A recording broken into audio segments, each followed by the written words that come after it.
चलिए फ्रेंड्स सुनते हैं आज का अपना वीडियो। आज के इस वीडियो में आपको बताने वाला हूं क्लास 9th के लिए जो कि आपका झारखंड बोर्ड परीक्षा के लिए जो कि आपका एग्जाम होगा दिसंबर में, उससे संबंधित मैं आपको मॉडल प्रश्न पत्र बताने वाला हूं।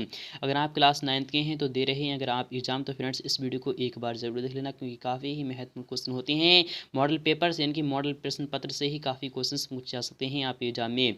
इसलिए इस वीडियो को एक बार ज़रूर देख लेना, क्योंकि यह आपका मॉडल प्रश्न पत्र है और यह आपका सेट फर्स्ट है। पहले मैं आपको साइंस का बता रहा हूँ, फिर उसके बाद मैं आपको सभी सब्जेक्ट्स का भी बहुत जल्दी अवेलेबल करा दूंगा। इसलिए इस चैनल को अभी के भी सब्सक्राइब कर लीजिए, साथ में आने वाली बेल आइकन जरूर प्रेस कर दीजिएगा। तो यह आपका क्लास 9th का है, सब्जेक्ट यानी कि साइंस का होगा। समय 1 घंटा 30 मिनट यानी कि 1.5 घंटे का रखा गया है।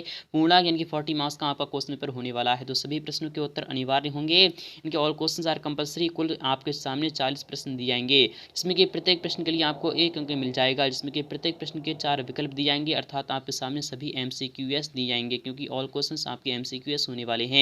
सही विकल्प का आपको चयन कर लिखना होगा और गलत उत्तर के लिए कोई अंक नहीं कटेगा, यानी कि नेगेटिव मार्किंग नहीं रखी गई है। तो पहला क्वेश्चन आ चुका है यहाँ सामने है, तो यहाँ से लेकर लास्ट तक इस वीडियो को जरूर देख लेना, क्योंकि काफ़ी ही महत्वपूर्ण क्वेश्चन होने वाले हैं। तो पहला क्वेश्चन यहाँ पर कह रहा है, इनमें से कौन सदस्य राशि नहीं है, यानी कौन सी सदस्य नहीं है। क्या विस्थापन सदस्य नहीं है? तो नहीं, विस्थापन एक सदस्य राशि होती है, त्वरण भी एक सदस्य होती है, वेग भी एक सदस्य होती है, वट यानी कि दूरी जो होती है वह सदस्य राशि नहीं होती है, क्योंकि उसकी कोई दिशा निर्धारित नहीं की जाती है। इसलिए यह एक अदिश राशि है। क्या है? तो यह एक अदिश राशि है। आप इसका नाम भी ध्यान में रखिएगा, क्योंकि दूरी एक अदिश राशि होती है।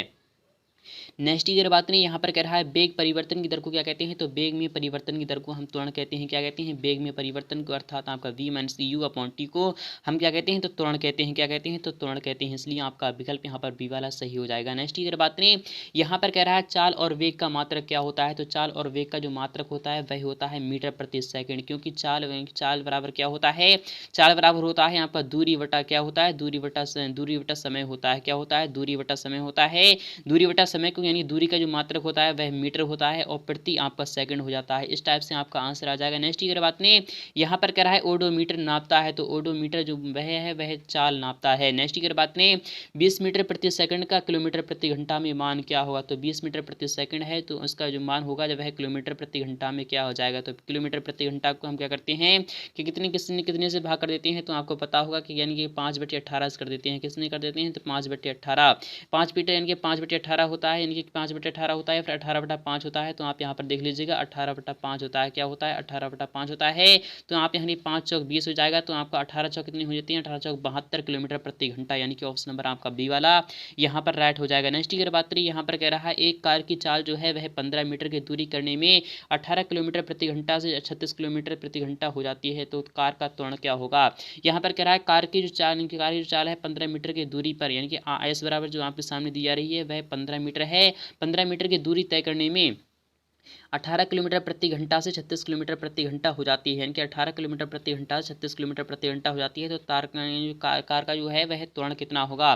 तो आपको यानी कि कितनी दूरी है, कि दूरी कुल मिलाकर कितनी है? तो 5 है। तो यानी जो त्वरण हो जाएगा वह क्या हो जाएगा। तो आपको यहाँ पर पहले तो आपको यहाँ पर क्या निकालना है, पहले तो आप यहाँ पर त्वरण देख लीजिए। तो त्वरण क्या होता है? ये आपका बी हो जाएगा, ये आपका यू हो जाएगा। तो v माइनस यू होता है। क्या होता है? v minus you upon T होता है। v minus you upon T होता है। तो हम किस तरीके से लिख सकते हैं? तो आपका आंसर क्या आ जाएगा, यानी चाल बराबर क्या होता है? दूरी बटा समय होता है।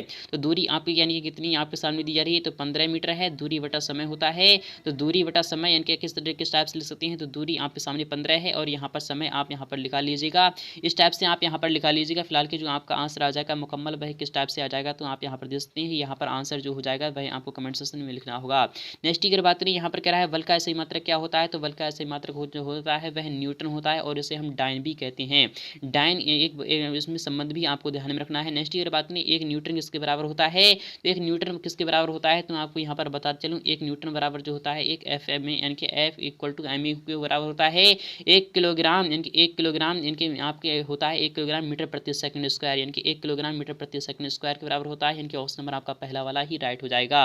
नेक्स्ट की अगर बात करें, यहाँ पर क्या है 3 पिंड ए बी सी के द्रव्यमान क्रमशः 5 किलोग्राम 2 किलोग्राम 10 किलोग्राम है। इनमें किसका जड़त्व सबसे कम होगा। तो किसका जड़त्व जो होता है वह सबसे कम होगा। तो आपको यहाँ यहाँ पर पता होना चाहिए एफ क्या होता है, जड़त्व क्या होता है। तो आपको ये भी पता होना चाहिए जड़त्व क्या होता है, यानी जो कोई विरोध करता है, क्या करता है, जो कि विरोध करता है, यानी कि किस टाइप से हो जाएगा। तो आपका सी का ऑप्शन नंबर आपका यहाँ पर सी वाला राइट हो जाएगा। नेक्स्ट की बात करें, यहाँ पर कह रहा है 1 किलोग्राम द्रव्यमान पर 1 न्यूटन का बल यानी कि लगाने पर उत्पन्न त्वरण कितना हुआ। 1 किलोग्राम यानी कि एफ इक्वल टू जो आपके सामने है वह 1 किलोग्राम दिया जा रहा है, और यहाँ पर क्या कितना 1 न्यूटन का बल यानी कि एफ इक्वल टू जो है वह आपका 1 न्यूटन है। कितना है, तो 1 न्यूटन आपके सामने दिया जा रहा है।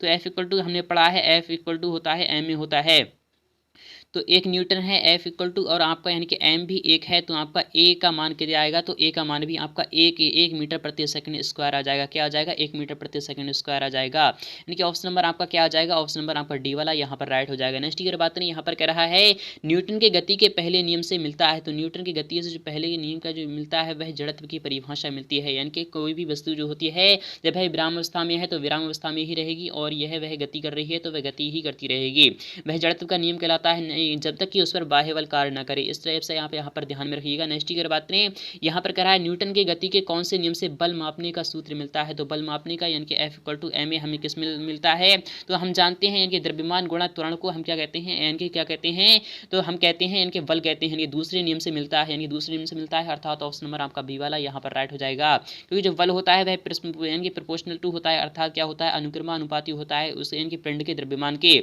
और वह किसके यानी कि किसके अनुपाती होता है, तो वह यानी कि त्वरण के भी होता है। इस टाइप से आप यहाँ पर समीकरण 1 से समीकरण 2 पर आपके दोनों मिल चुके हैं, तो आपको प्राप्त होता है F equal to M A. इस टाइप से आप यहाँ पर ध्यान में रख सकते हैं। नेक्स्ट की बात करें, यहाँ पर कह रहा है जी का मान कितना होता है, तो जी का मान वास्तव में तो 9.8 न्यूटन के बराबर किसके बराबर होता है, 9.8 मीटर प्रति सेकंड स्क्वायर के बराबर होता है, अर्थात ऑप्शन नंबर आपका बी वाला यहाँ पर राइट हो जाएगा, क्योंकि यह त्वरण होता है। नेक्स्ट की बात करें, यहाँ पर कह रहा है 60 यानी कि 60 किलोग्राम द्रव्यमान की किसी मनुष्य का चंद्रमा पर भार कितना होगा। तो चंद्रमा पर भार हम किस टाइप से निकालते हैं, तो आपको यहाँ पर पता होना चाहिए चंद्रमा पर भार कितना होता है। चंद्रमा पर यदि पृथ्वी पर भार जो है वह यानी चंद्रमा पर यदि पृथ्वी पर भार जो है वह अगर 1 किलोग्राम है यदि पृथ्वी पर, तो चंद्रमा पर उसका जो भार होगा वह 1/6 हो जाएगा। कितना हो जाएगा, 1/6 हो जाएगा। तो यहाँ पर 60 है, तो आपका यहाँ पर 60 यानी कि 10 न्यूटन आपका आंसर निकल कर आ जाएगा, अर्थात ऑप्शन नंबर आपका यहाँ पर क्या आ जाएगा, 10 न्यूटन, अर्थात ऑप्शन नंबर आपका डी वाला यहाँ पर राइट हो जाएगा। नेक्स्ट की अगर बात करें, यहाँ पर क्या कह रहा है, ये भी आपको देखना होगा। 15वां क्वेश्चन क्या कह रहा है, शरबत बनाते समय पानी में चीनी मिलाने पर चीनी पानी में मिल जाता है, यह पदार्थ के कणों के किस गुण को दर्शाता है।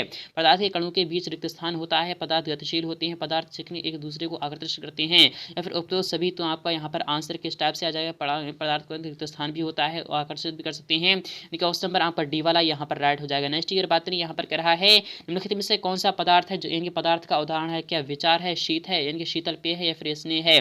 तो शीतल पेय जो होता है अर्थात क्या होता है, ठंडा जल जो होता है वह आपका पदार्थ का उदाहरण होता है। यहाँ पर बात करें, दो विभिन्न पदार्थों के कणों का यानी कि स्वतः मिलना क्या कहलाता है, यानी स्वयं जो मिलते हैं उसे क्या कहते हैं, क्या घुलना कहते हैं, संपीड़ित कहते हैं, वाष्पीकरण कहते हैं, या फिर विसरण कहते हैं। तो ऑप्शन नंबर आपका यहाँ पर ए वाला ही राइट हो जाएगा।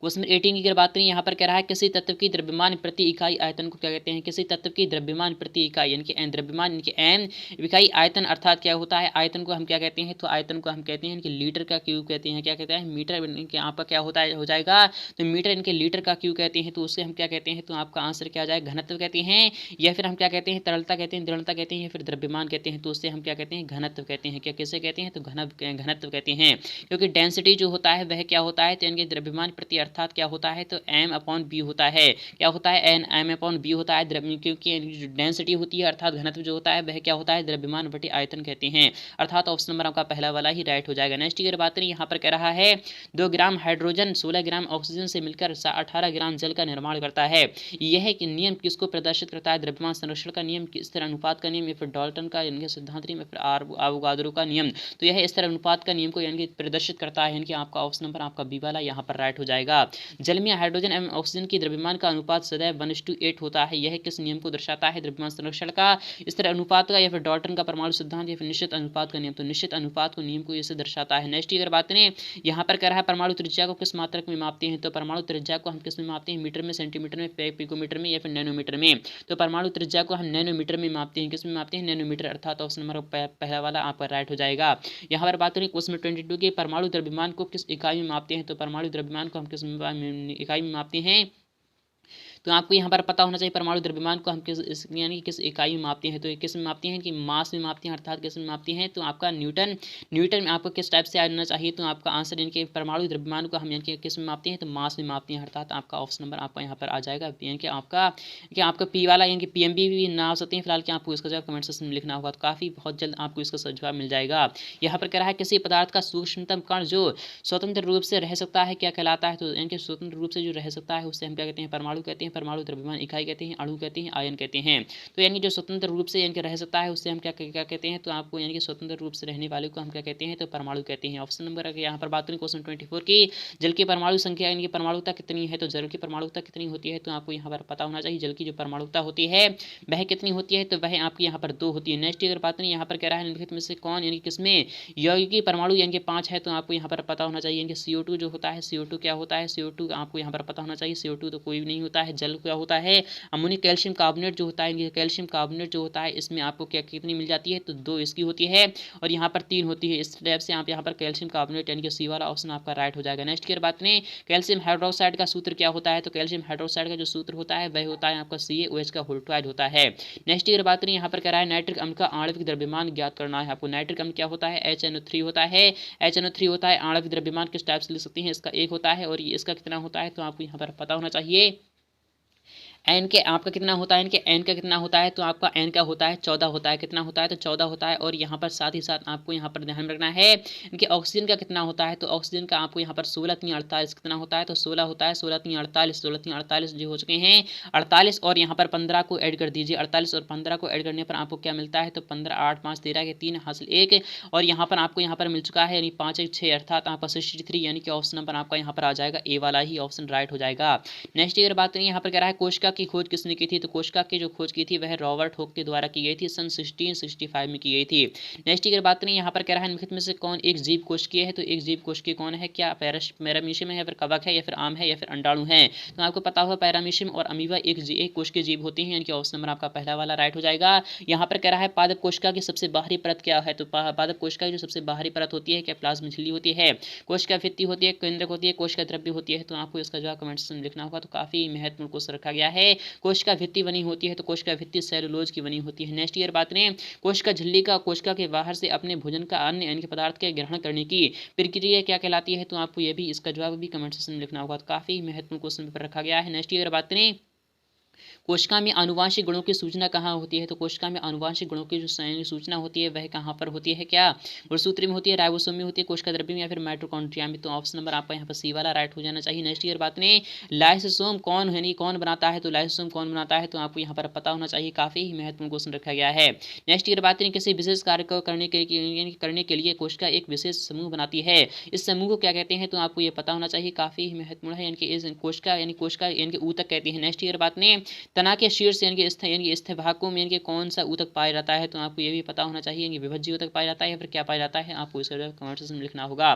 पौधों में पत्तियों द्वारा बने भोजन का संवहन पौधे के सभी भागों में कौन सा ऊतक करता है। तो पौधों की पत्तियों द्वारा बने भोजन का जो करता है तो वह कौन करता है, तो वह फिलोएम करता है। अस्थि एवं मांसपेशियों को जोड़ने वाली रचना क्या कहलाती है। तो आपको यहाँ पर पता होना चाहिए कि टेंडेन कहलाती है, तंत्रिका कहलाती है, मांसपेशी या फिर लिगामेंट कहलाती है। तो आपको इसका जवाब लिखना होगा। नारियल के रेशे में कौन सा ऊतक पाया जाता है, कौन सा पाया जाता है, आपको जवाब लिखना है। अस्थि एक ऊतक है, कैसा ऊतक है, तो यानी संयोजी ऊतक है। ऑप्शन नंबर आपका पहला वाला यहाँ पर राइट हो जाएगा। तो फ्रेंड्स काफी महत्वपूर्ण क्वेश्चन पेपर था। आई होप आपको समझ में आ चुका होगा। अगर आपको फुल सोल्यूशन चाहिए तो चैनल को सब्सक्राइब कर लीजिएगा, साथ में आने वाली बेल आइकन को प्रेस कर दीजिएगा। तो मिलती है नेक्स्ट पार्ट में बहुत जल्द। तब तक के लिए थैंक यू।